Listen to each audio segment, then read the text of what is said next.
ਤੱਕਦਿਆਂ ਪਾੜ ਨੂੰ ਅੱਗ ਲੱਗੀ, ਸੀਨਾ ਤਪ ਕੇ ਵਾਂਗ ਤੰਦੂਰ ਹੋਇਆ। ਸ਼ੀਸ਼ਾ ਲਿਆ ਸੀ ਮੂੰਹ ਯਾਰ ਦਾ ਵੇਖਣੇ ਨੂੰ,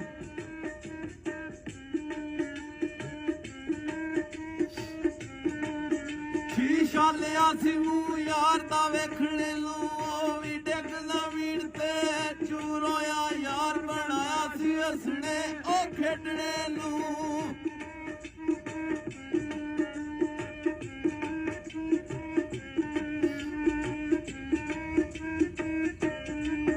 ਯਾਰ ਬਣਾਇਆ ਸੀ ਹੱਸਣੇ ਖੇਡਣੇ ਨੂੰ, ਤੇ ਤੱਕਣੂ ਵੀ ਮਜਬੂਰ ਹੋਇਆ। ਇੱਥੇ ਲਿਖ ਬਿਆਨੋ ਕਸੂਰ ਬੰਦਾ,